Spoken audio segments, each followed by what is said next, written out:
سلام دوستان، به چنل تریپل ادان خوش اومدین. آقا یه اتفاق جالبی برای من افتاده تو یوتیوب که دوست داشتم اینو با شما هم در میون بذارم تا شما از این قضیه پا نخورید. من تو چنل قبلیم اومده بودم از برنامه 90 استفاده کردم و یه ویدیویی از لحظات فان این برنامه درست کردم و گذاشتم تو یوتیوب که بعد به خاطر همون قضیه اخطار گرفتم و باعث شد که چنلم پاک بشه. حالا بیایم آقا یه نگاهی بندازیم و ببینیم قضیه از چه قرار بوده. ما توی مملکتی زندگی میکنیم که اصلا قانون کپی رایت توش اجرا نمیشه و هیچ قانون درست و درمونی بابت این قضیه نداریم. یعنی مثلا شرکتای تو ایران هستن که خیلی قانونی فیلمی که تو سینمای هالیوود داره اکران میشه رو از رو پرده سینما میدزدن، بعد اونو اینجا دوبله میکنن و داخل پکای اورجینال با قیمت خون باباشون به مردم میفروشن و هیچ کسی هم تو دنیا نمیتونه بیاد به اینا بگه که شما کپی رایت انجام دادید. یا مثلا میان از کشورهای عربی فوتبالای روز دنیا رو میخرن و تو تلویزیون خودمون پخش میکنن و تبلیغات کنار زمین رو خیلی راحت عوض میکنن و هر تبلیغی که خودشون دوست دارن میذارن. بازم اینجا هم هیچ کسی نمیتونه بیاد یقه اینا رو بگیره که چرا این کارو انجام دادین. بعد حالا فکر کنید یه برنامه‌ای مثل برنامه 90 که اینقدر تو ایران مطرح و همه زوایای فوتبال ایران رو تو برنامه‌شون بررسی میکردن، اونم نه طی یکی دو سال، طی 20 سال گذشته، بعد اینو اومده یه بنده خدای تو یوتیوب تمام برنامه‌های 90 رو پخش کرده و ادعای مالکیت هم میکنه روی این برنامه، در صورتی که حتی مالک حقیقی این برنامه خود عادل فردوسی پور هم نیست. عادل فردوسی پور کارگردان، طراح و مجری این برنامه بوده. این برنامه تهیه کننده شبکه 3 صدا و سیماه،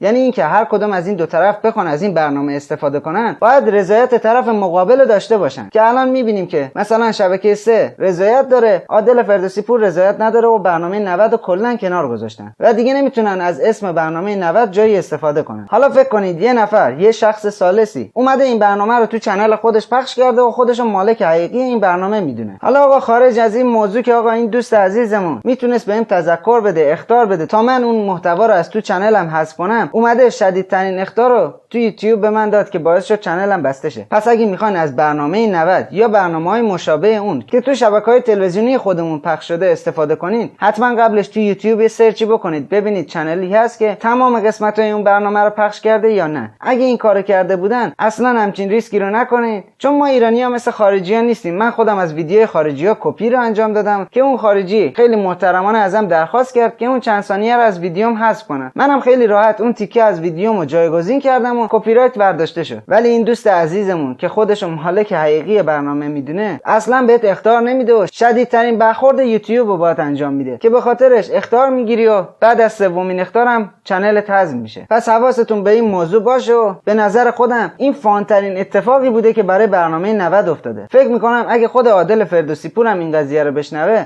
از سرش دود بلند شه. امیدوارم از این ویدیو هم لذت برده باشید و به دردتون هم خورده باشه.